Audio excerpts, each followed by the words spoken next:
Yes university ప్రధాన ద్వారం వద్ద ఉన్న స్థలాన్ని ఈరోజు చూస్తుంటే ఏ విధంగా సదును చేసి ఇక్కడ కూడా గుడి కట్టాలని ఈరోజు ప్రయత్నిస్తా ఉన్నారు.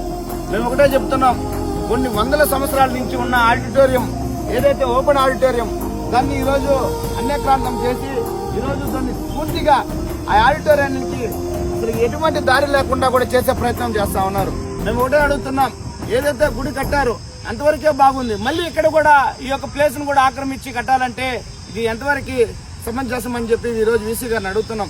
గుడి కట్టుకుంటా పోతామంటే ఈ రోజు విద్యార్థులు ఇంకేమైపోవాలి, విద్యార్థులకు వాతావరణం దెబ్బతింటా ఉంది.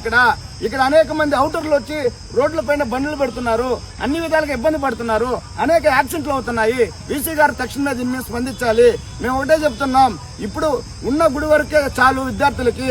ఇది కూడా ఇక్కడ కూడా ప్లేస్ ను చూడు ఎంతో విధంగా క్లీన్ చేసి ఈ యొక్క ప్లేస్ ను కూడా ఆక్రమించి గోడ దాకా వెళ్ళిపోయే పరిస్థితి కనపడతా ఉంది. మేము ఎటువంటి పరిస్థితుల్లో కూడా ఈ కట్టడానికి మేము ఎక్కడాగానే అంగీకరించము. ఎంత దూరమైనా పోతాం, దీన్ని అడ్డుకునే ప్రయత్నం చేస్తాం. పెద్ద ఎత్తున కూడా ఆందోళన కార్యక్రమాలు ఇక్కడున్న ప్రజా సంఘాలు, విద్యా సంఘాలు అన్ని కూడా పెద్ద ఎత్తున ఆందోళన కార్యక్రమం కూడా మనం చేపడతామని కూడా తెలియజేస్తున్నా. తక్షణమే ఈ యొక్క నిర్మాణాన్ని ఆపేయాలి. ఇంతటితో ముగించుకోకపోతే పెద్ద ఎత్తున కూడా ఆందోళన కార్యక్రమం చేస్తామని వీసీ గారికి హెచ్చరిస్తున్నాం.